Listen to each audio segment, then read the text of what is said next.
Hello people! Today's topic is top common pronunciation mistakes which we do during business talks. It's gonna be part 3. So let's begin. I hope you will have fun.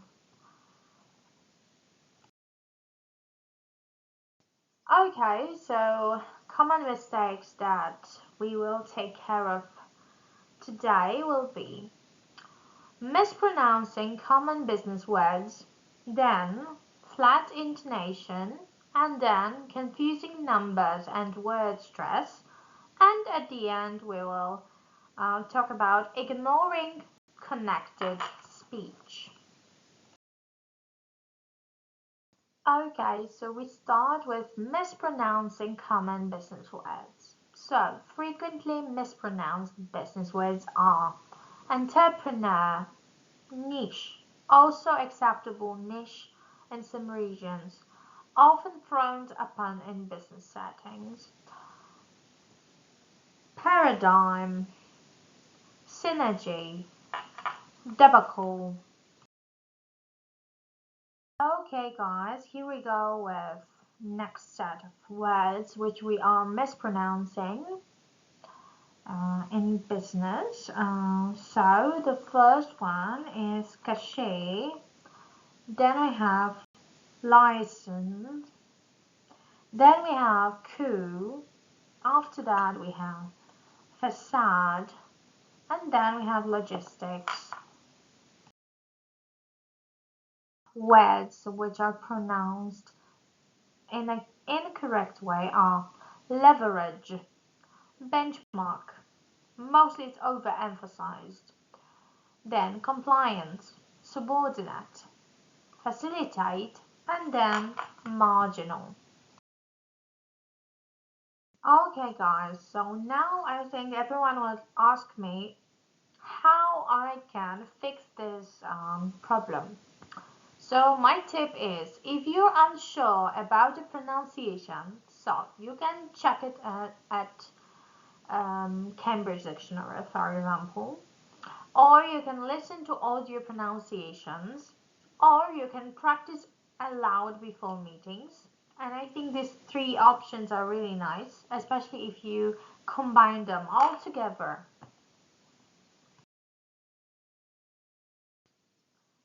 Okay guys, we have now some examples of flat intonation. Business presentation. It should be improved like this. Today, I will talk about our quarterly results and our future plans. During meetings, improved way. I think this strategy could work. Okay, the next examples are sales pitch. This project will help you reduce costs. And during phone calls, thank you for calling. How can I help you? And here we go with another examples of flat intonation. During the interview, I am interested in this role because it matches my skills. And giving updates. The project is on schedule and within budget.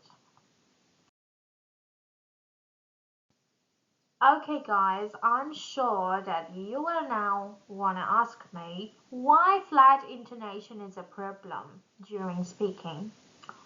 First of all, it sounds unconfident. Second thing, it reduces listeners' engagement. And the last point is that it weakens persuasion and leadership present. So finally we have time to say about quick fixing tips. So in order to fix this problem, we have to stress the key words, which means that we should stress only the words that carry the meaning, and raise the pitch slightly for important points. Lower the pitch to sound confident, and use pauses instead of rushing. So we have the first portion of exercises. We have exercise 1. Stress the keyword. The goal of this exercise is to learn to highlight important words. Say each sentence 3 times, stressing a different word each time. The sentence is, we need to finish the reports today. We need to finish the report today. We need to finish the report today. We need to finish the report today.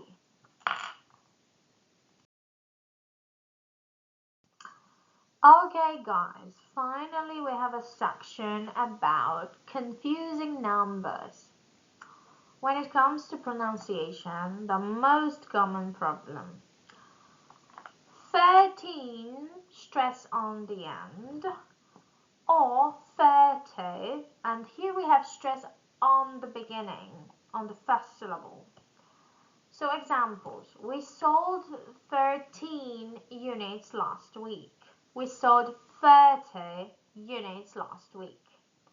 The tip here it is that teen numbers stress at the end and tens are stressed at the beginning. So 14 versus 40 examples. The contract lasts 14 days. The contract lasts 40 days. Okay, next example with confusing numbers. So 15 versus 50. Examples.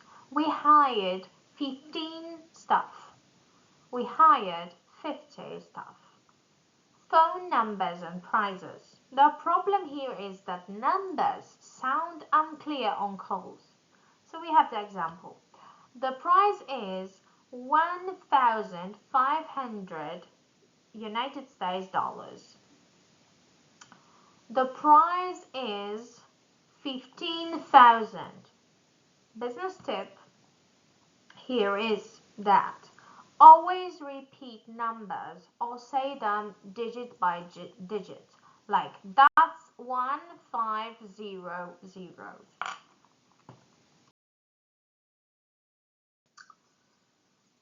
Okay, so now it's time for stress changing meaning in phrases.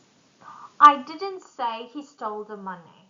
So different stress means different meaning. So I didn't say, it would mean someone else did. I didn't say, I deny it. I didn't say, I implied it. I didn't say he, someone else. I didn't say he stole, maybe borrowed. I didn't say he stole the money. Maybe he stole something else.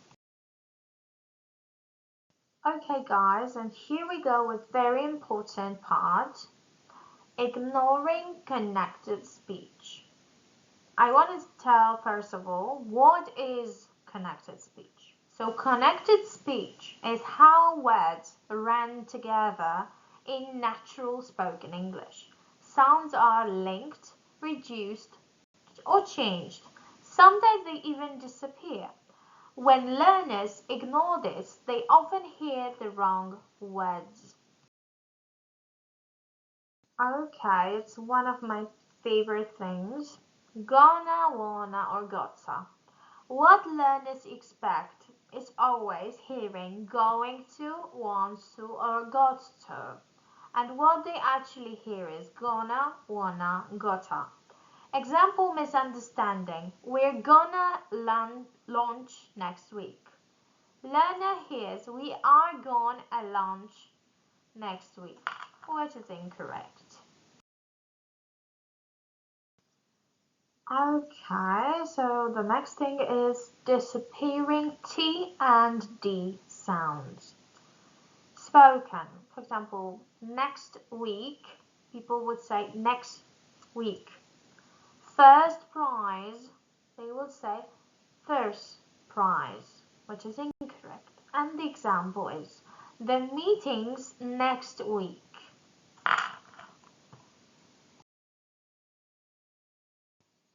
Now it's time to talk about sentence stress and reduction.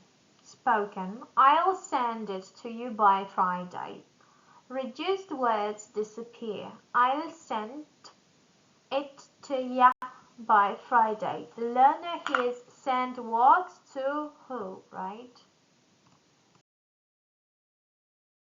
And here are some business survival tips. To avoid confusion, I recommend to listen for meaning, not every word. Expect sounds to change or disappear. Ask for clarification. Sorry, could you repeat that, please? Did you say next week or this week? Repeat back. So the deadline is Friday, right? Okay, now it's finally time for some exercises after this theory part. So exercise 1, gonna, wanna and gotta. Objective is to recognize informal spoken forms.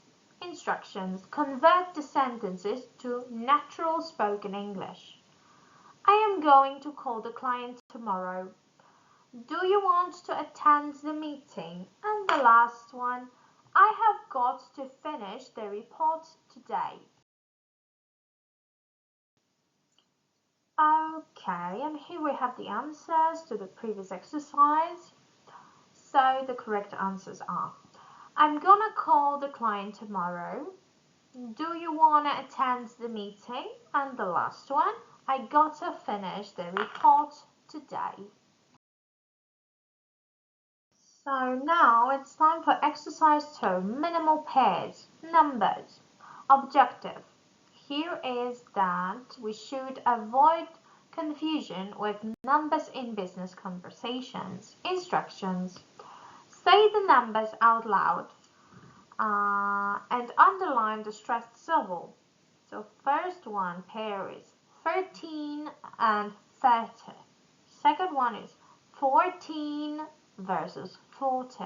Next one is 15 and 50. Next one 16 and then 60. And next one 17 and then 70. The tip here is that teen numbers stress at the end, like 13, and tens stress at the beginning, like 30. It's going to be our last exercise as for today, so the sentence stress practice. Objective here is to identify stressed, which means important words in a sentence, and instructions. Read the sentence and underline the words that carry the main stress. I'll send the report by Friday. We can deliver the product tomorrow. The client wants a discount. Let's schedule a meeting next week. The deadline is the end of the month. Tip here is that content words like nouns, main verbs, adjectives, and adverbs are stressed, and function words like prepositions, auxiliary verbs, and articles are not stressed. They are weak.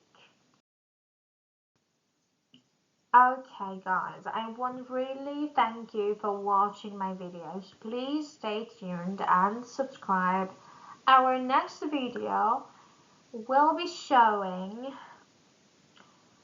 another topic, which will be work and motivation, and I would like to do this lesson as a shadowing session. So it's gonna be like repeating the sentences, and the words will be from the section work and motivation. So please stay tuned, subscribe, write some lovely comments, and take care of yourself. Bye bye.